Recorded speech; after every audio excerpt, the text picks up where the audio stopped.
Well, welcome back, my friends, to another rousing rendition of Choir Boys Cutler Outdoors. A different one, that's for sure. A slip joint rendition, the Appalachian Jack from Rosecraft Blades, if you will. Before we get started, there was a time in this country where 22 veterans a day took their own lives. Now, that number goes up and down depending on the stats and studies you read or what you look up. The thing is, zero is the number this channel focuses on, and anything above it is simply unacceptable. Vets, we love you. You have a place here. We're back to blue here. We support all to the chagrin of many. How do you do that, Scab? Well, I don't break the damn law. That's my contribution. But when I do, because I accept responsibility. And finally, if you are an addict, never quit quitting. So this is a first. This is an absolute first on this channel.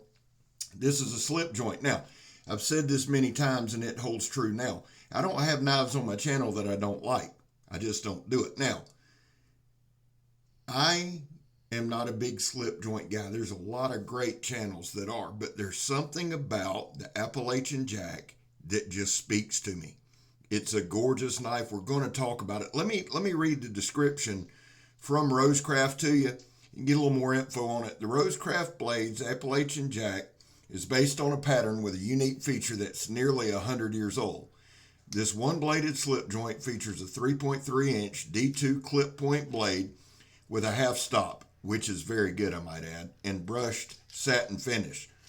The covers are micarta with steel liners, nickel silver pins, and a nickel silver rosebud shield. Brushed steel bolsters.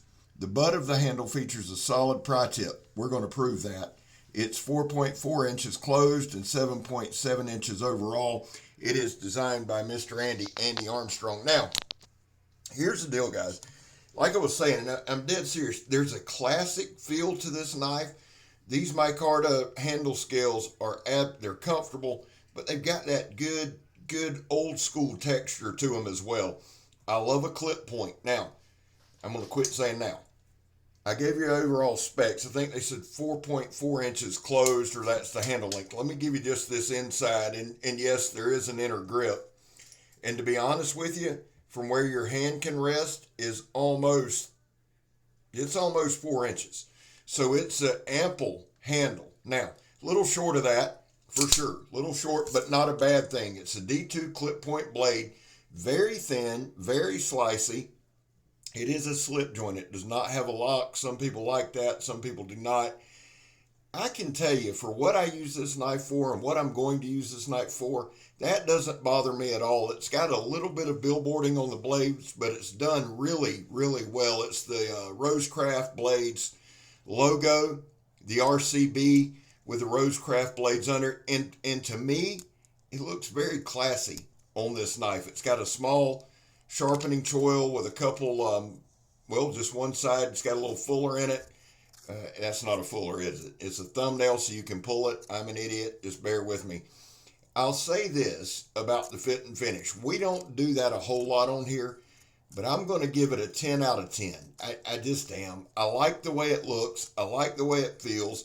I like the classic look of it. It fills up my hand.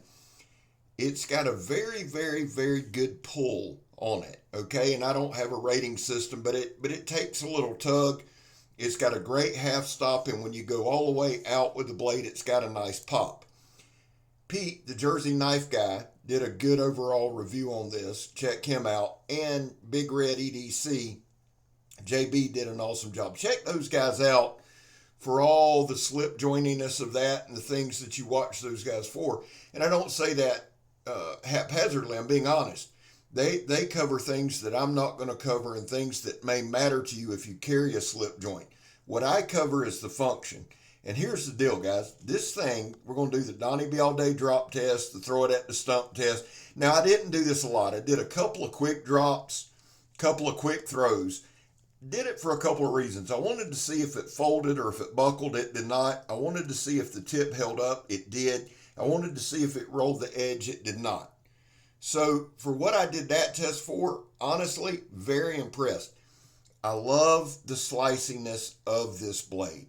It is a thin blade. It's got a beautiful, really, the edge, the bevels, the grinds look even all the way through. That's not something I focus on often, but for whatever reason on this knife, it really sticks out. They're nice and even, and it's super sharp. And I know that's got a lot to do with blade geometry, but the truth is the bevels being even all the way up and down really give it a nice look.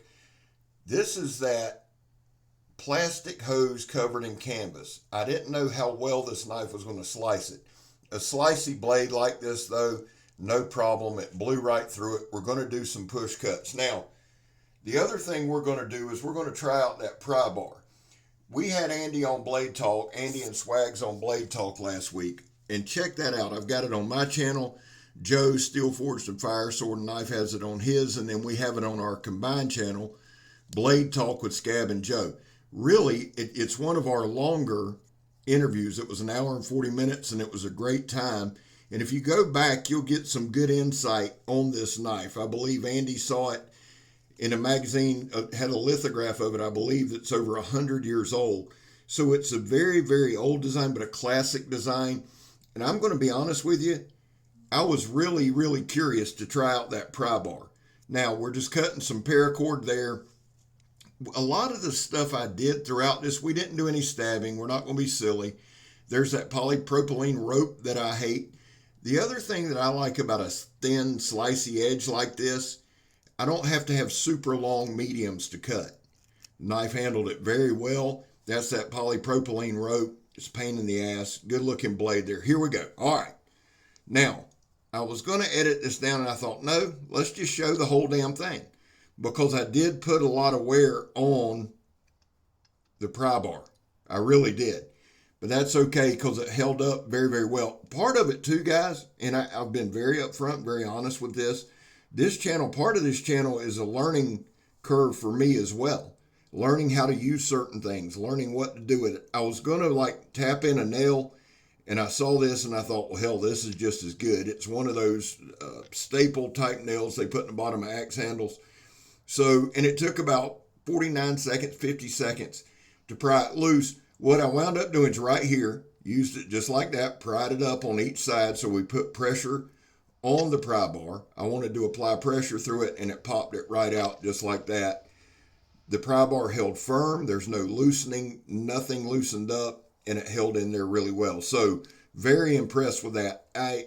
Andy mentioned some people may not like it in the pocket. I guess they got some feedback on maybe a hot spot. I've carried it all weekend, and I can tell you it hasn't bothered me, but that's a personal thing. Now, right here on our ratchet strap, we're going to take the old man pinch grip, and we're just going to slice. This is one of the sliciest knives I've ever reviewed. The tip is super sharp, and guys, it's sharp from the sharpening choil all the way to the tip. Super sharp, and I love it. I've cut myself 2 or 3 times, and I was going to mention that in this video too. Here's the thing. Some of you guys have mentioned, hey, I see you got yourself. I've done that the past 2 or 3 videos. It's time for me to kind of stop, slow up, reevaluate, and really start paying attention.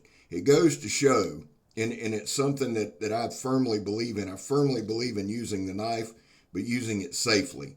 I need to take a step back and really start taking my time, because I've gouged myself several times. And while, yes, it may happen, it's just one of those things that's going to happen. It's been happening a little more consistent. So that's just me being transparent. I need to slow up, take more time, pay more attention, and quit stabbing the shit out of myself. I would appreciate it greatly.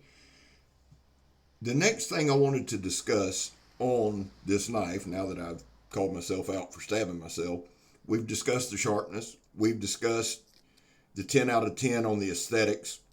We've discussed the pry bar. The other thing I want to discuss, because I don't know a whole lot about clip points. Slip joints. I know a lot about clip points, very little about slip joints. But I'll tell you this, running my thumb, I'm holding the knife now as I'm narrating, running my thumb up and down the knife, all the pins are even. That shield is nice and even. Everything is well done. Nothing sticking out, nothing sharp on the back, rolling the knife over and just kind of rubbing my hand across it. No sharp edges. Everything is very well done. First rate on the quality, in my opinion. Now again, I'm not a slip joint guy, but I will be carrying this knife quite a bit. I love the blade shape. And I'm one of those guys, if I love something, if I love the blade shape, I'm going to carry the damn thing. I also love that it's got a 4-inch handle. That means a lot to me. I can get a good grip on it. It's safe. It's secure in hand. I like cutting denim a lot, guys, because we've got a lot of hunters, a lot of fishermen, a lot of trappers that watch the channel. A lot of times, guys, you're out in the woods, you might be in jeans. Most of the time, you might be in camo, but working on the farm, working in the yard, out in the woods, you got jeans. If you get hurt, and it's happened to me before where I've had to cut my pant leg off because I busted my knee, I want to make sure a knife can slice through it. Any sharp knife can, yes, I know that. But I like getting the initial sharpness. This is straight out of the box, guys, and I've carried it. Now, bear in mind, I've carried this knife all weekend and have used it just for some small tasks. But this is straight out of the box. The sharpness is spot on. And I wanted to talk to the spine of the blade. It's not sharp. I wished I'd have tried to strike a ferro rod on it. I really do. I'm going to stop short of saying it's got a 90-degree spine. It's very comfortable if you want to rest your thumb on it. But the truth is, I could strike a ferro. I might do that and report back to y'all. Everything from top to bottom on this knife is first rate, in my opinion, including the price. Now, they've got the 12 days of Christmas. I think that ended this past Saturday, but they may be running a sale. I can tell y'all this. The Appalachian Jack, I've said it before. I'll say it again. I'm going to look up a price for you. Right now, guys, the Appalachian Jack is $32.40. So for basically $33, you got a damn fine knife. I really, really, really, really, really dig this knife. And there's where the edge geometry and the thin sliciness of the knife comes through. It's still razor sharp. And we cut a good bit of shit. This is one of those videos where I thought it was going to be quick and I just cut everything. But I want you to remember this. I'm scared. You're not. I'm gone, son. Great knife.